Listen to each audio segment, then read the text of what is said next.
into it today. This is a tough one for me. I had to think long and hard about what I was going to say, because for some reason, when we are holistic practitioners, we have to be more careful what we say. We don't have the freedom. We can get in trouble. Or if we're telling people about health, a lot of times we get accused of trying to be a medical doctor. Well, medical doctors don't know about health. They're not trained in that. They are trained by pharmaceutical companies, and they are trained to learn how to prescribe, diagnose, give medications for their diagnosis, and treat symptoms. Holistic practitioners are trained about health, so we should be able to freely talk about health without being afraid that we're going to be censored or get in trouble or someone's going to come after us. It's kind of a bizarre system. So anyways, I am not medically trained, and I'm very proud of that, not ashamed of it in the least. I am at the highest level you can be in holistic health. So I'm a naturopath doctor, and that means in traditional naturopathy, which is not medicine, it's holistic health. Okay, so big difference there. Just means I'm at the highest level in my field. And I also did get certified in functional medicine, which not a lot, but some medical doctors are doing now, some nurse practitioners and PAs. They're starting to see the light that you really need to look at the whole person and try to get to the root cause of their health issues rather than just writing them a prescription that treats symptoms. To me, that is just so bizarre. So anyways, I think functional medicine is very important also, so you can read blood panels and to learn more. So I just wanted to share that part, and anything that I'm going to share today is my opinion based on my own studies for years and researching and seeing thousands of health clients in my office, and just helping them become healthy and helping give them the tools to become healthy. I don't know why that's so controversial, okay? Who doesn't want to be healthy or given the opportunity to be healthy? Not everyone wants to be healthy, like my own dad, right? Medications were for him. They kept him alive for many years. He had a miserable existence, but hey, they kept him alive, but that was his choice. Some people really want to choose health and they want to get out of that system, and I don't think there should be anything wrong with that. And holistic health should be looked at as very legitimate and another option for healthcare, because really holistic health is healthcare. Medical health is sick care. They say it the wrong way. So I want to talk today about some things kind of about cancer. In holistic health, we like to prevent cancer. In medical world, they try to find cancer. Now, would you rather find cancer or prevent cancer? Raise your hand. Okay, I'd much rather prevent it than find it. Also, my own grandmother died from breast cancer, and then my mom had breast cancer. She is still alive.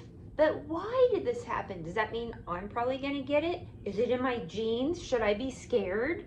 I used to think in the past, oh, I wonder if I'm going to wake up one day and get cancer. I hope I don't, but I guess you could just wake up one day and get cancer. It's not that simple. Thank goodness. So you don't just wake up one day and get cancer. It has a lot to do with mitochondria health, the energy cells of your body, lifestyle, certain deficiencies in your body.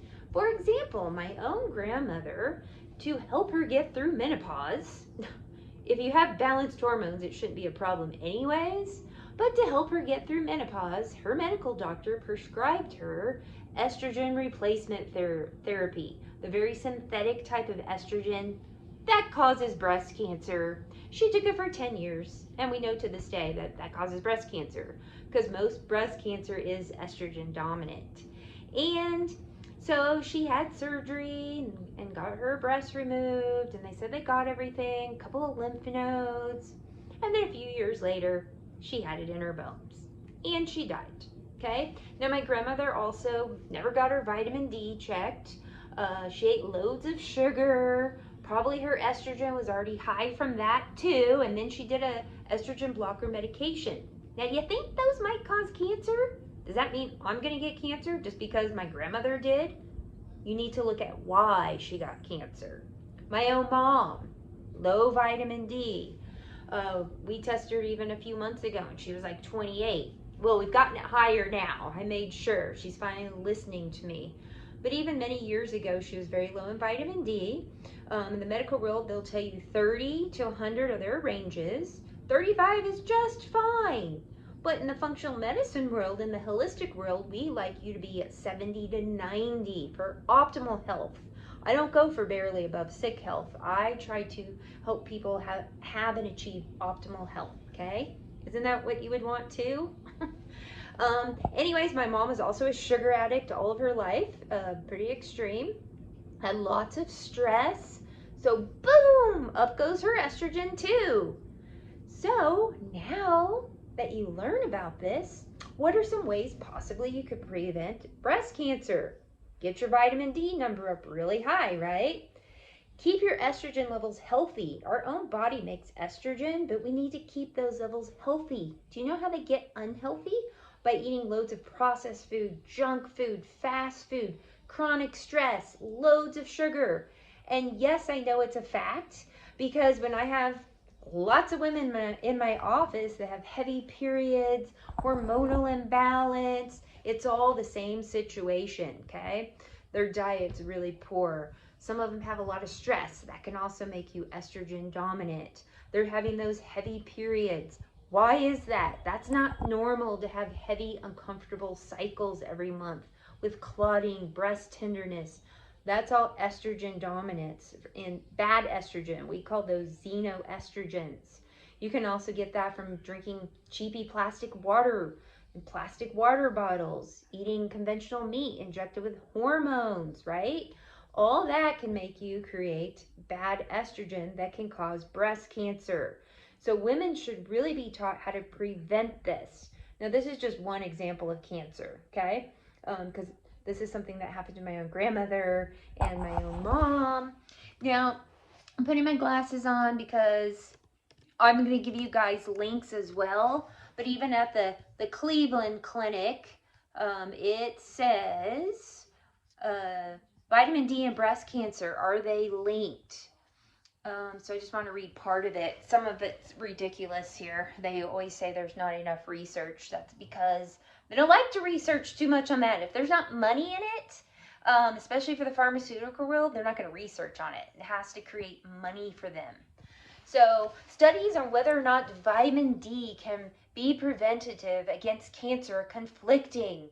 But according to a 2000 analysis, those with the highest levels of vitamin D in their blood had a 45% decrease in breast cancer risk compared with women with the lowest levels of vitamin D in their blood. Several other studies have shown similar effects. I will post that link in the comments below. There's a whole article on that, but that's just one part of the article. Don't you think it would be better? Do you want to take your chances and have really low vitamin D?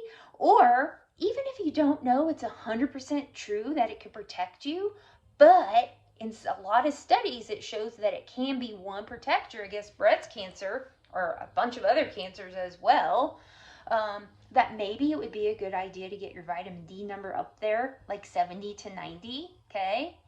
It does so much more than help you fight or prevent cancer too, but we'll get into that later. So anyways, I also want to share one other thing that you may not know. In this country, I'm just going to ask you a question, and then I'll tell you what you may not know. And anytime I ask someone this, it's the same answer. Are we getting healthier in this country, or are we getting sicker? What do you think? Okay? Disease, cancer, chronic disease, illness is going way up, not down. But yet we're really advancing in technology, space engineering, so many other things. We're a very intelligent nation. But just wonder, why is the health of America's falling apart through the roof? Even our children, it's such a disaster. Just ask yourself that. There is a reason. What's the reason? I'm not going to tell you. Use critical thinking skills, okay? So, one thing I also want to share is, did you know McDonald's French fries ingredients in America are different than they are in Britain or Europe? Yes, it's true. You can look it up and I will show you right now.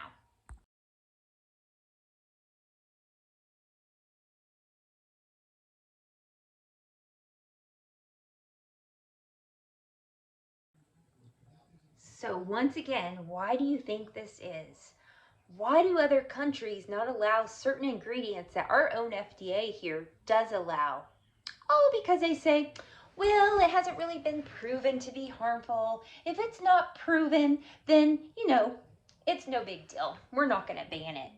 Oh, really?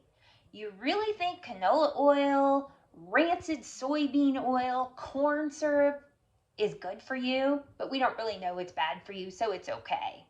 Yeah, go ahead and just eat it a lot of it. But other countries ban this, but we don't. I wonder why. And why do you think disease is so rampant here? And why is that allowed in America? Now, another scenario would be, when I say this, I'm not political. I'm an independent. I don't believe a Republican or Democrat. I think that's just another scam, but this is just one example. Everyone thinks, oh man, are the only people we're going to have to choose from to vote for president are Joe Biden and Donald Trump. We don't want either of them. How ridiculous. But those are our only options. Obviously, Trump is going to beat Haley, right? He's just slaughtering her. Well, guess what? There's a third option. And we could all vote. We have the power for that. You don't have to vote Democrat or Republican. Have you ever heard of RFK? He's a third option. But you'll never hear about him on the news. They only give you those two options to make you think that's all there is. There is a third option. Someone who believes in health, believes in American freedom, and not all this crazy censorship. Let people have free speech as long as it's not threatening anyone or harming anyone, right? Just know, in America, a lot of things are set up to get you to think one way or the other. But I always say, take that third path. There's always a third path. Don't follow the crowd on one side or the other side. And that goes with your health as well.